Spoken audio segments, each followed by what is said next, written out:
Bonjour et merci de nous retrouver sur le plateau d'Un cœur qui écoute votre émission de spiritualité. Aujourd'hui, nous avons le plaisir de recevoir Clotilde Noël. Bonjour Clotilde. Bonjour. Alors, on ne le voit pas comme ça, mais avec Nicolas, votre époux, vous êtes à la tête d'une grande tribu. Il y a quand même 8 enfants. 8 enfants. Donc, 8 enfants, dont 2 qui ont été adoptés. La petite Marie, qui a aujourd'hui 4 ans. 4 ans et qui est atteinte de trisomie 21. Et puis la petite Marie-Garance, qui est arrivée chez vous depuis 3 mois à peu près, 2-3 Oui, mois. à peine. Et qui a... Un polyhandicap, on va dire, pour être simple. Voilà, et qui a moins d'un an. Non, elle Non. a un peu plus. Elle a Elle un peu aura plus 2 ans en août. Pardon, 2 ans en août. Alors, on va parler un petit peu de ce qui est arrivé dans votre vie, pourquoi vous avez choisi avec votre mari d'adopter ces 2 enfants. Et puis, on va voir aussi ce que ça a changé un peu dans votre vie spirituelle. Alors, vous en avez parlé déjà un peu dans 2 livres, un qui est assez connu, qui s'appelle Tomber du nid, et puis le second qui s'appelle Petit à petit. Petit à petit, qui vient de sortir là aux éditions Salvatore il y a... En En novembre. novembre, voilà. Très bien. Donc, on va parler de tout ça, mais juste avant, je vais vous inviter à lire un extrait de livre que vous avez choisi.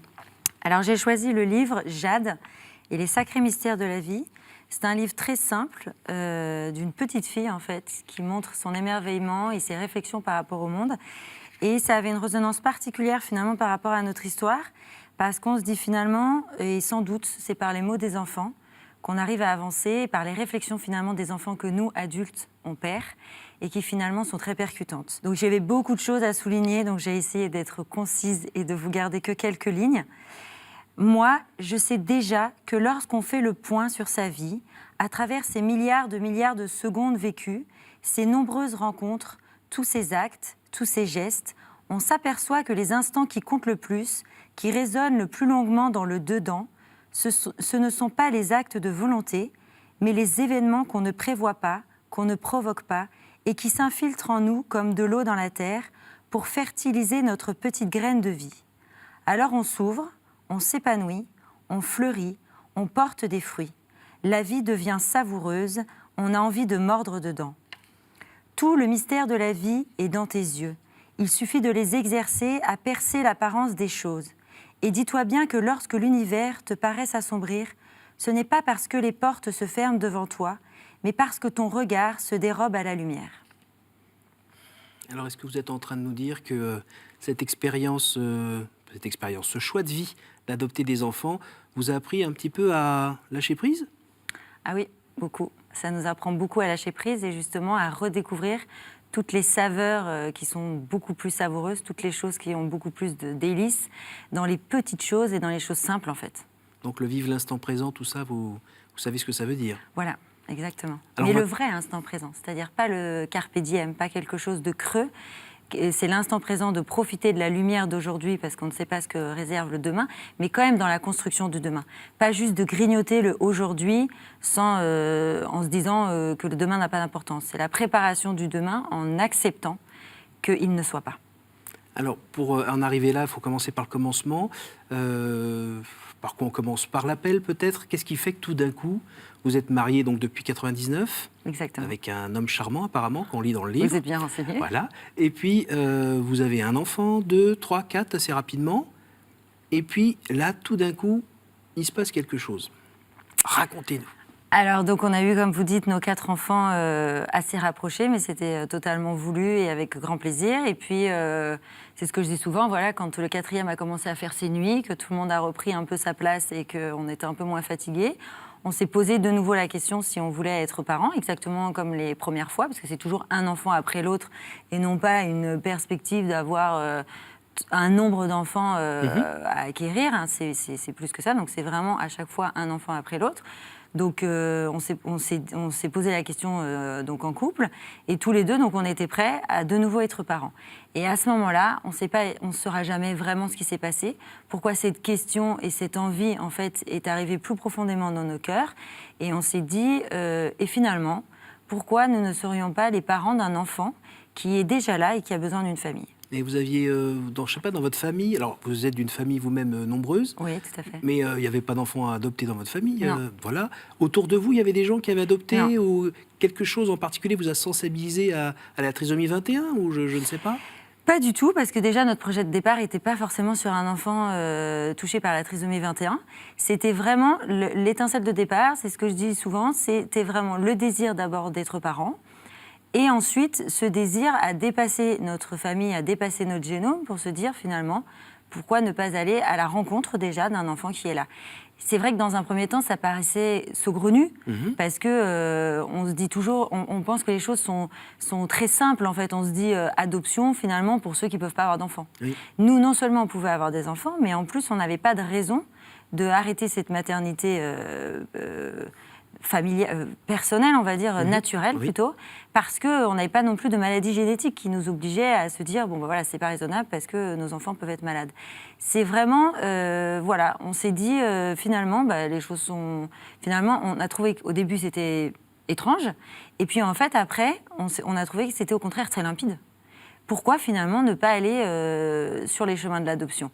Alors, il fallait que cette idée prennent racine et soient raccrochés à une réalité, parce que sinon ça n'a pas de sens. Donc au début on s'est dit, ça paraît étrange parce que tous les couples de loin, parce qu'on n'en avait pas proches, qui étaient sur les démarches d'adoption, on savait que c'était très compliqué et que généralement ça n'aboutissait pas. Donc au début on s'est dit, pourquoi on a cette idée alors qu'on va partir sur un chemin qui va durer éternellement, on n'est pas sûr que ça aboutisse, et plus que ça, on risquerait de prendre finalement l'enfant tant attendu pour une famille qui ne peut pas en avoir. Donc on s'est dit, c'est un peu bizarre. Donc en fait, on s'est dit, bon, il faut qu'on s'entoure, il faut qu'on commence à piocher cette idée. En le gardant nous-mêmes en couple, en fait, on n'avait pas du tout envie d'engager nos amis ou notre famille. On s'est dit, voilà, on va appeler des associations et voir si c'est quelque chose qui est raccroché à une réalité. Alors vous parlez quand même d'idées fixes, c'est un machin que vous aviez en tête, qui revenait régulièrement. J'ai cru lire entre les lignes quasiment que vous demandiez même comment votre mari allait réagir, parce que c'était quelque chose qui était vraiment très fort, voire plus fort que tout. Vous n'alliez quand même pas le mettre à la porte s'il avait dit non. Voilà, alors en fait, pour revenir sur ce que vous dites, c'était pas une idée fixe, c'était vraiment une idée dans le cœur.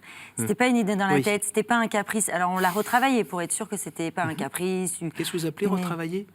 Eh bien en fait, on a laissé aussi le temps faire, parce qu'en fait c'est important de s'éprouver, l'idée c'est important de l'éprouver dans le temps pour savoir si elle a vraiment pris racine dans le cœur.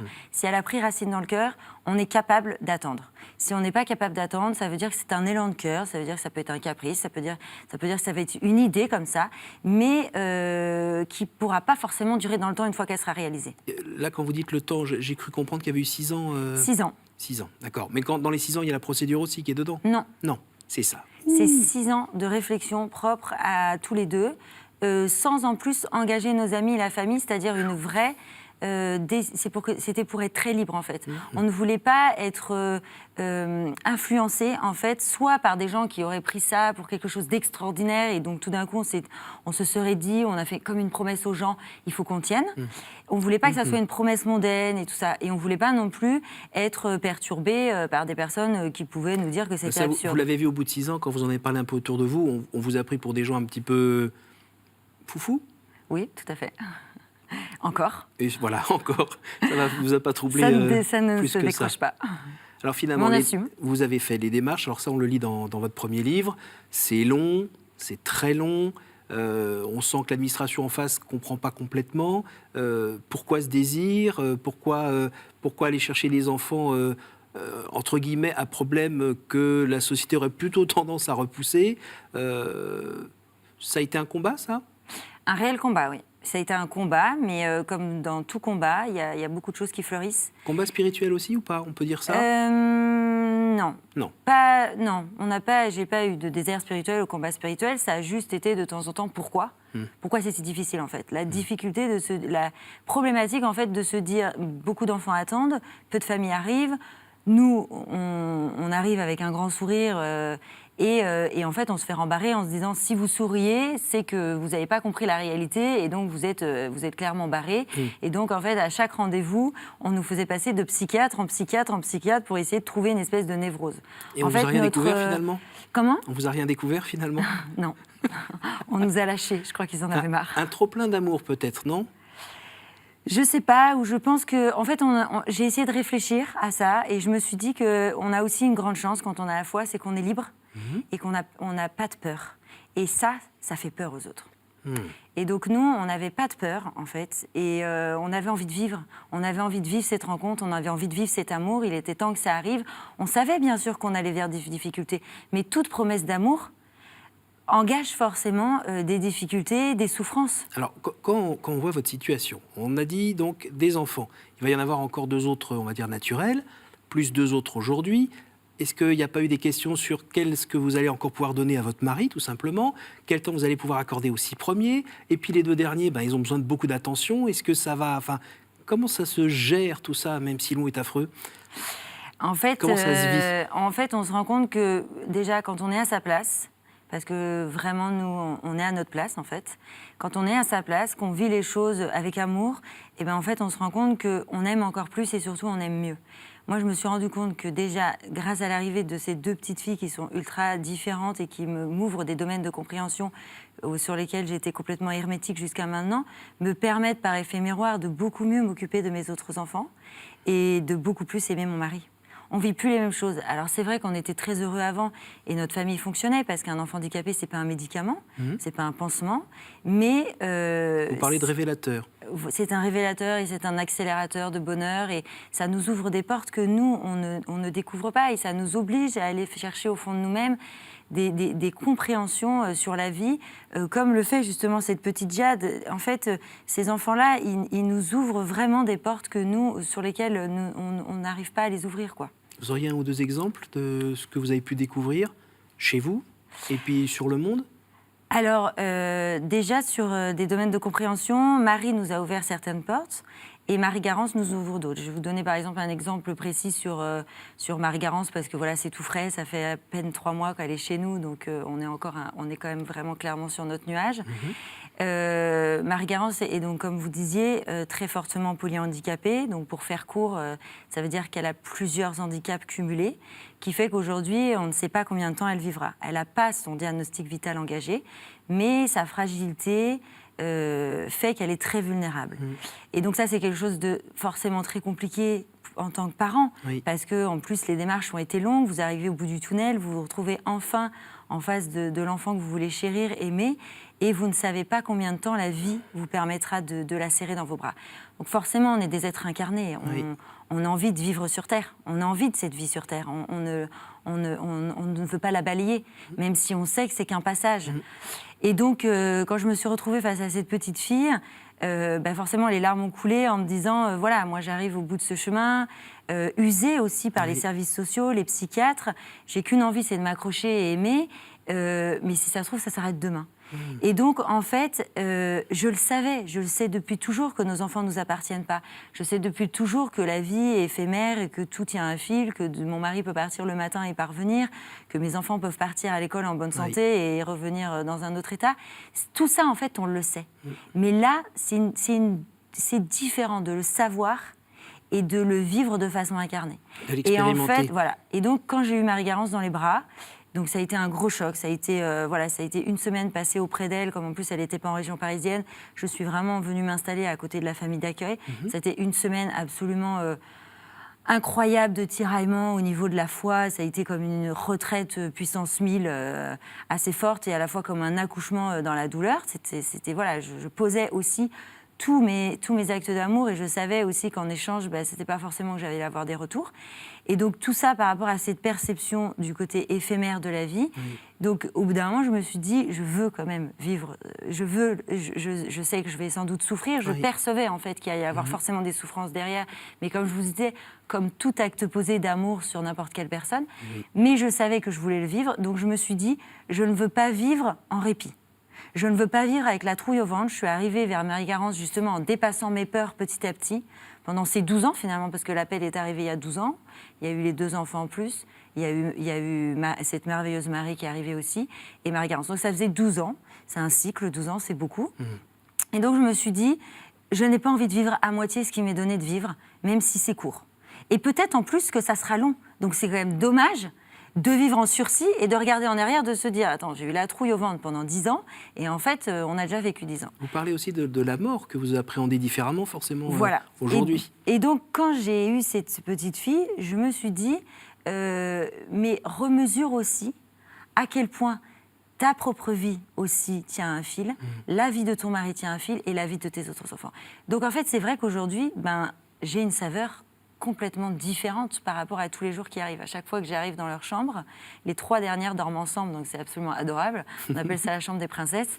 Et en fait, à chaque fois que j'arrive, je me dis, voilà, cette journée, elle m'est donnée. Pour moi, c'est un cadeau.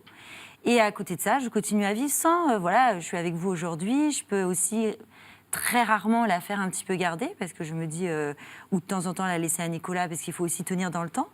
Mais c'est vrai que je savoure de façon très différente les jours qui avancent, quoi. Je suis moins dans la recherche du futur, je suis vraiment ancrée dans le présent. Alors, on entend parfois chez les femmes occidentales de votre âge qui vivent dans des grandes villes qu'avec 1, 2 ou 3 enfants, c'est un peu dur de faire tourner la maison et de tout vivre. Là, vous êtes là, charmante, avec un grand sourire, en train de me dire, oui, à la maison, ça tourne bien. On a donc 8 enfants, on est 10 dans la maison, et puis voilà, vous carburez à quoi ? Je carbure à l'amour de mon mari d'abord et à l'amour de mes enfants et bien sûr en la foi. Mais par contre, je reviens sur ce que vous dites, vous me voyez là, donc je suis désimplantée de mon lieu de vie et il ne faut pas non plus idéaliser, je suis comme tout le monde, on s'énerve, on désespère, on est triste certains soirs de se dire qu'on n'a pas eu la patience nécessaire face aux 8 trésors que j'ai. Il y a bien des moments où je perds patience pour des choses qui sont absurdes, comme une poésie qui ne rentre pas dans une tête, comme un repas qui finit plus sous la table que dans leur bouche. Et voilà, et on est pareil. C'est parce qu'il n'était pas bon, on est d'accord. Voilà, c'est parce que je cuisinais mal. Non, mais par contre, c'est important, votre question, parce qu'il ne faudrait pas idéaliser et penser que chez les Noëls, tout est simple, on sniffe la farine tous les matins.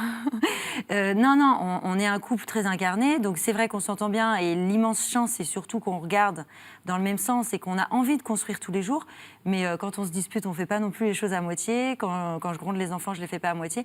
On est aussi éducateurs, donc on a l'envie et le devoir de les élever, et de les élever dans le sens aussi de les tirer vers le haut.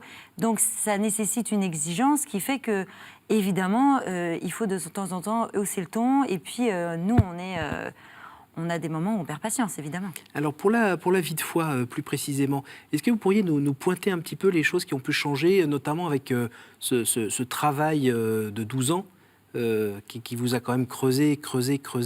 Vous en êtes où ? Vous priez quand, comment, facilement ? Je prie de plus en plus facilement parce que je me dis que finalement, il n'y a pas de secret. Il faut aller chercher à la source. C'est ce qui nous anime. Et ça ne sert à rien d'aller courir partout.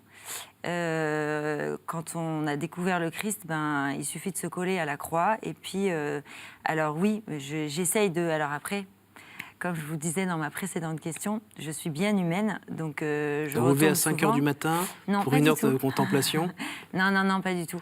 J'ai besoin de beaucoup de sommeil, donc, parce que sinon, après, je perds encore plus patience. Donc non, j'essaye de me raccrocher déjà à l'adoration toutes les semaines. C'est quelque chose de très important, le silence, en fait, parce qu'on ne peut pas essayer de construire quelque chose si on ne fait pas souvent le silence en soi pour se remplir de vraies forces. Donc ça, c'est vrai qu'on a découvert l'adoration avec Nicolas quand on luttait pour les démarches pour Marie. Ça nous a énormément aidés. Aussi à prendre du recul, avoir de la bienveillance aussi vis-à-vis des gens qui peuvent être violents, parce qu'on comprend qu'ils n'ont pas non plus le même héritage sur la compréhension de la vie. Donc il ne faut pas en vouloir aussi aux gens. Donc j'ai besoin de cette heure d'adoration où je remets aussi au Christ sa création, parce qu'il nous a demandé, nous, d'être porteur de certains projets, mais à lui aussi de nous donner la force, parce que tout seul, on n'est rien. Alors, quand vous dites la force, c'est quoi ? C'est plutôt l'appel à sérénité ? C'est quoi ? Parce que quand on pense force, on pense muscle. Enfin... La force, c'est, je découvre ça au jour le jour, c'est d'être bien présent aux instants qui nous est donné d'une journée, de éviter. C'est vrai qu'une journée, avec les 8 enfants, plus beaucoup de rendez-vous spécialisés pour les 2 dernières, et aussi des rendez-vous pour les aînés, parce qu'il ne faut pas rêver. Pour moi, la normalité n'existe pas, donc ils ont besoin de soins particuliers et d'attention particulière, fait qu'on est énormément sollicité en tant que maman. Je suis aussi assez sollicitée par par les livres que j'ai écrits, etc. Il y a beaucoup de gens aussi qui veulent nous rencontrer parce qu'ils veulent ils veulent nous déposer leurs histoires, etc. Et donc j'essaye au maximum d'être en fait bien plantée à chaque fois dans chaque chose que je fais, en évitant d'être sur l'autre tâche quand j'en suis à une. Parce qu'en fait, sinon, ça fait des courts-circuits dans le cerveau, et je pense que c'est ce qui amène au burn-out. Et dans la journée, c'est des petits temps de prière, c'est un merci par là, c'est mon Dieu aide-moi, vous avez des saints particuliers, vous êtes un petit peu là-dedans dans la journée, ou c'est juste l'heure d'adoration Ah non, moi je cloisonne pas du tout, donc en effet tout est mélangé puisque ma vie est conduite par le Christ, donc c'est pas juste à un instant donné. Alors j'essaye quand même de m'arrêter un peu parce que sinon on s'arrête pas pour essayer de vraiment être à lui, même si voilà il y a des moments. Alors par exemple j'aime beaucoup faire du sport, j'aime beaucoup courir, pour moi c'est très important en fait. Et donc souvent pour moi ce moment de course c'est un moment d'horizon en fait. Je suis face à la création, libre de tout, pas de texto, pas de mail, pas harcelée par les mamans, voilà. Et donc là je peux poser mes merci, réfléchir à trouver des petites solutions pour chacun, parce que dans la fratrie, on a toujours un moment on sent qu'il va moins bien. Et donc je me dis, là, il va falloir qu'on ajuste un peu, soit des activités, soit alléger un peu son travail, parce que là, c'est trop lourd pour lui, soit lui demander un peu moins d'activités, d'aide à la maison, voilà. Ou peut-être, au contraire, lui trouver une activité qui pourrait être propre à lui pour se différencier un peu des autres. Donc il y a toutes ces choses-là qui montent dans la course. Quand vous étiez enfant, vous étiez dans une famille nombreuse et catholique. Vous dites que vers 6 ans, vous êtes un petit peu interrogé sur ce bon Dieu et sur la foi, qu'est-ce que c'était. En un mot, aujourd'hui, vous en êtes où? Vous nous diriez que c'est qui le bon Dieu? Ah bah déjà, la question est quand même très vaste. Pour moi, c'est quelque chose de... aujourd'hui? Pour moi, aujourd'hui, voilà, je suis dans une religion aujourd'hui, grâce justement à nos 2 dernières, qui est réellement incarnée, en fait. Avant, c'était, voilà, j'ai beaucoup appris par le catéchisme et tout.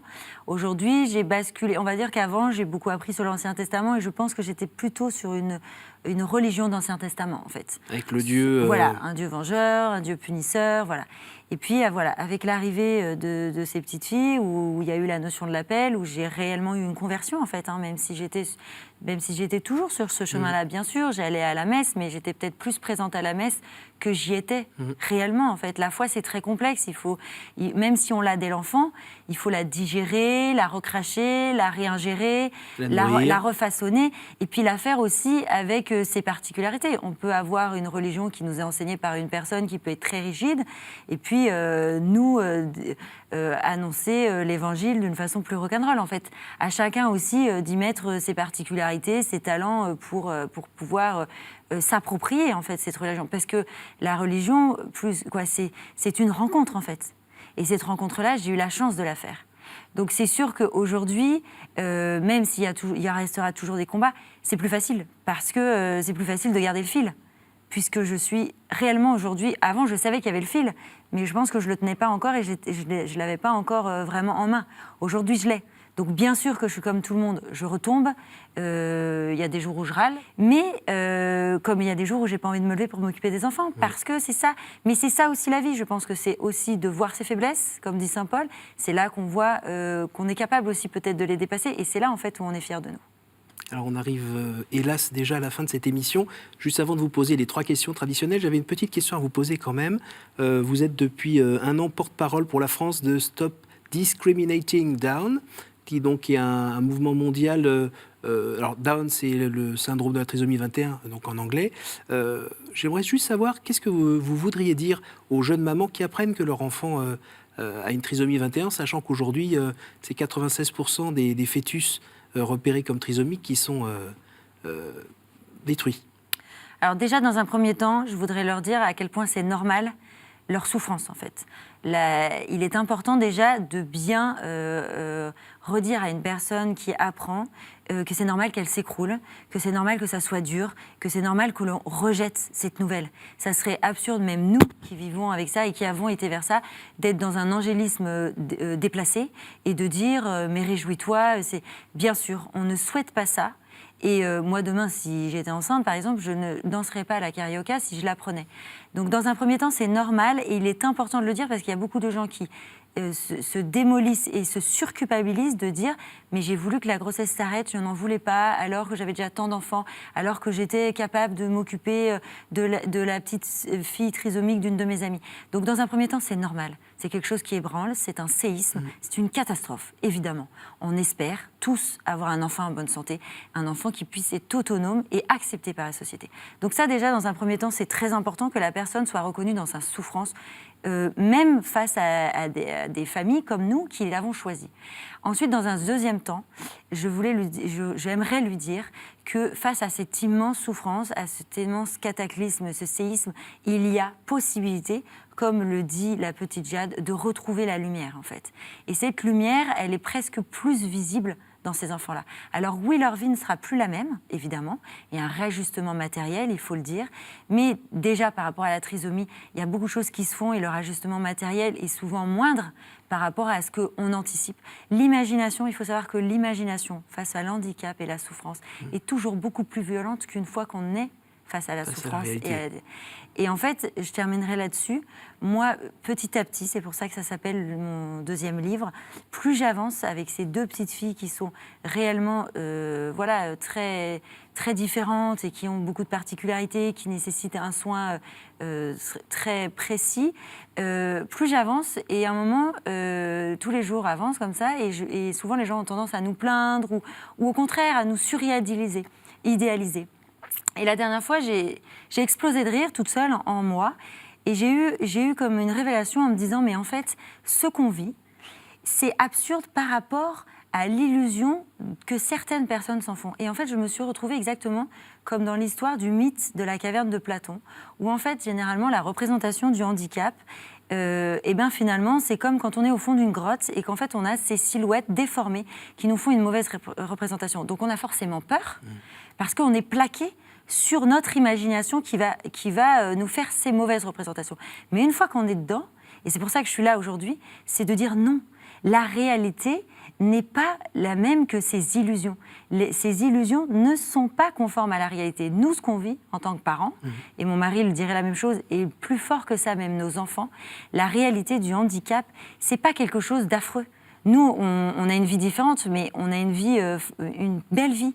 Et j'ai envie de dire à ces personnes qui vont avoir un enfant handicapé, vous aurez une autre vie, mais sachez que vous ne la regretterez pas. Bon, merci beaucoup Clotilde. Merci d'être venue nous parler de tout ça, nous partager tout ça. Pour les gens qui veulent en savoir plus, évidemment, je les invite à lire vos deux livres. Et puis aussi aller sur la page Facebook Tomber du nid, où là, il y a toute une communauté qui se retrouve, qui partage, qui s'encourage, qui se soutient. Merci beaucoup, merci à vous tous pour votre fidélité et à la semaine prochaine.